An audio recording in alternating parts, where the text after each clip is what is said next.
생방송 정책 플러스 함께하고 계십니다.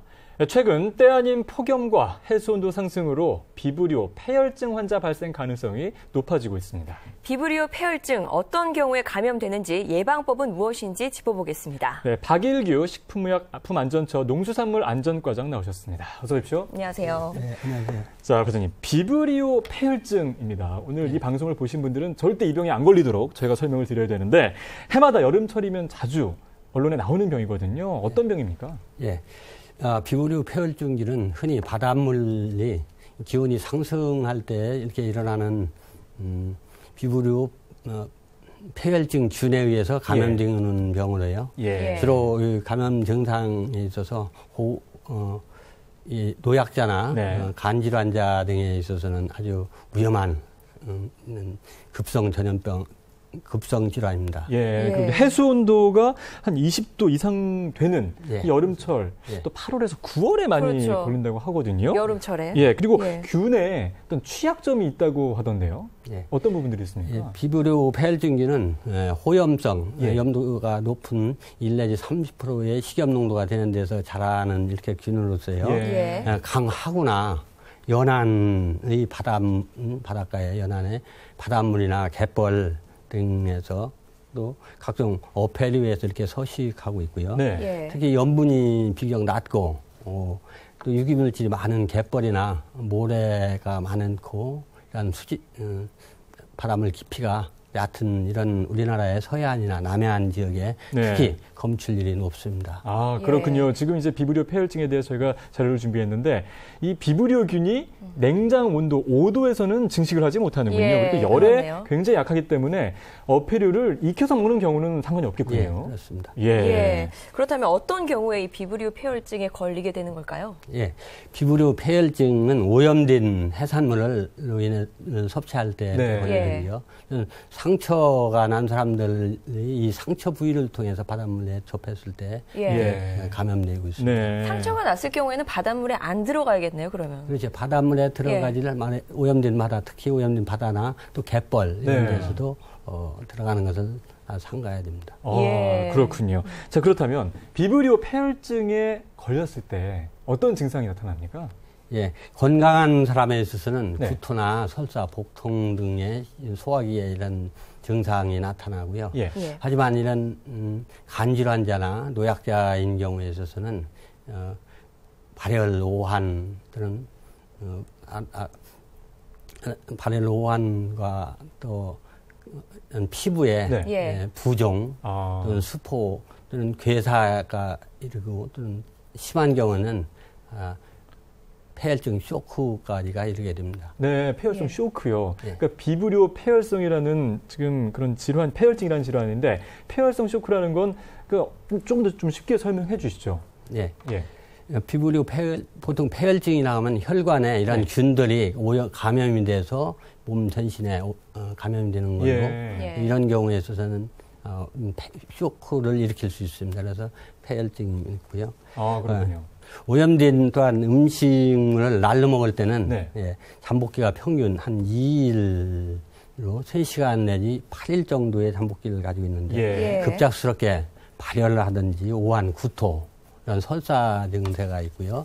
예. 또 다리에 부종이나 수포 또는 궤양, 괴사 등이 증상이 나타납니다. 예. 예. 또 상처에 의한 감염인 경우는 잠복기가 12시간 정도로 이런 음식물로 할 때는 다르게 이런 상처 부위에 부종 또 흉반, 네. 수포성 이런 괴사 등을 주요 증상으로 하고요. 신속한 이런 치료가 없으면 우리 피부의 근막이다 이런 근육에 괴사가 즉 이 세포나 이런 조직이 죽어서 쉬운 말로 하면 썩기 시작하는 이런 말을 괴사라고 그렇죠. 이렇게 표현하고 있습니다. 그렇군요. 예. 그러니까 두 가지 경로로 걸릴 수 있는 병이군요. 예, 그러니까 먹어서 그 오염된 어패류를 먹을 때 예. 생길 수가 있고 그 피부에 상처가 있을 때 오염된 바닷물이 닿았을 때 그렇습니다. 걸릴 수 있는데 두 가지가 조금씩 좀 다르고 예. 그리고 발병 시기라든가 주요 증상은 같군요. 그런데 아까 말씀하셨던 것처럼 면역이 평소에 좀 잘 갖춰져 있는 분들은 장염으로 좀 끝날 수 있지만 면역력이 약한 노인의 경우에는 지금 말씀하신 것처럼 괴사, 수포, 심지어는 폐혈성 쇼크로 사망까지 간다. 예. 이런 말씀이시죠? 네. 예. 치사율이 높다고 말씀을 해주셨는데 어떤 경우인가요, 이게? 예, 만성 이런 간 질환자나 노약자 등 고위험군들에 있어서요. 비브리오 폐혈증균에 감염된 경우는 치사율이 40 내지 50% 정도로 매우 위험합니다. 대부분 환자에 있어서는 감염 후 36시간 이내에 이런 피부에 출혈성 수포가 생기고요. 또한 혈소판 감소든지 본발성 혈관 내 응고병에서 혈액이 응고가 안 되는 이러한 질환, 증세나 이런 게 발생하고요. 이런 폐혈증으로 발병하게 된 경우는 사망률이 무려 50%나 이렇게 이르게 된다고 합니다. 그렇군요. 매우 높은 질병인데 조금 전에 감염 경로에 대해서 간단하게 설명을 해주셨는데요. 조금 더 자세히 설명해 주시죠. 어떤 경로로 감염됩니까?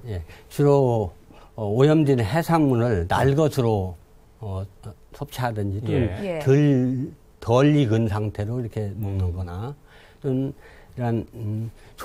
이런 오염된 해산물을 조리하는 사람의 손, 조리 칼, 도마 등 이런 기구를 통해서 2차 오염에 의한 식품에 의해서도 오염 발생할 수 있고요. 또한 바닷가에서 오염된 해수에 바닷물에 상처가 있는 사람들이 물에 들어가게 되는 경우에 이런 상처 부위를 통해서도 감염이 이루어지고 있습니다. 뭐 균 증식을 좀 막으려면 어패류 운반이랄지 보관에 굉장히 신경을 써야겠네요. 그렇습니다. 그 만성 간 질환자가 이제 폐혈증에 걸릴 위험이 높다고 하셨는데 그 이외에 평소에 어떤 질환을 가지신 분들이 조금 더 주의를 하셔야 될까요? 건강한 사람들은 비교적 이런 경미한 소화기계 증상을 나타내지만 간질환 등의 만성질환자나 알코올 중독자, 소화기계 질환이나 면역 기능이 저하된 고위험군은 이런 폐혈증으로 사망할 수 있는 이를 수 있으면 특히 조심해야 되고요. 가장 중요한 사람들은 간질환자입니다. 다음에 알코올 중독자, 그다음에 당뇨나 심부전증 등 만성질환자, 위 절제 수술을 받은 이런 사람들, 위궤양 등 위장관 질환자, 그다음 부신 피질 이런 호르몬제를 투여하는 사람들, 그다음에 재생불량성 빈혈이나 악성 종양 환자, 항암제나 면역 억제제를 투여하는 사람, 에이즈라고 하는 이런 면역 결핍증 환자 등에 있어서는 아주 고위험군으로 이렇게 분류하고 있습니다. 조심해야 될 분들이 굉장히 많네요.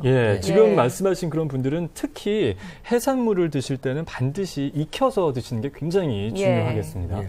자, 그렇다면 비브리오 폐혈증 환자가 한 해에 몇 명 정도 발생하고 있는 현황에 대해서 말씀해 주시죠.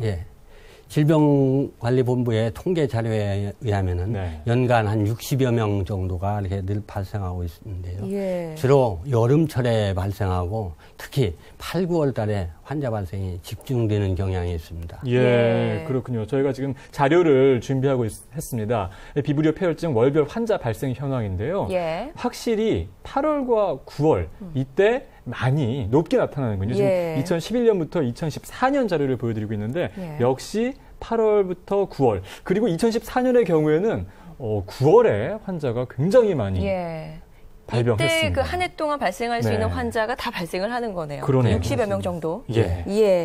뭐 이렇게 위험하기 때문에 식약처에서 이번 달부터 안전관리를 또 강화한다고 하던데 어떻게 강화가 되는 건가요? 식약처는 6월부터 10월까지 수산물의 선제적 안전관리를 위해서 해양수산부, 각 시도, 수협중앙회 등과 협업으로 수산물의 생산업체나 유통 판매업체에 대해서 합동으로 위생 지도 점검과 교육 홍보를 이렇게 강화하고 있습니다. 주요 점검하는 사항들은 원료 수산물에 대한 위생적으로 취급 관리가 되고 있는지 그리고 냉동 냉장하는 이런 수산물에 있어서 보존이나 보관 온도 관리를 철저히 잘하고 있는지 또는 부패 변질이 상태가 돼 있는지 여부와 또는 이러한 가공이나 보존할 때 보존료나 살균제 등을 적정하게 사용하고 관리가 되는지 등에 대해서 중점 점검을 하고 있습니다. 그렇군요. 그리고 이제 이 비브리오 폐혈증의 경우에는 먹는 걸로 걸릴 수가 있는데 이 어패류의 수거 검사도 시격착하고 있지 않습니까? 주로 어떤 해산물이 대상입니까?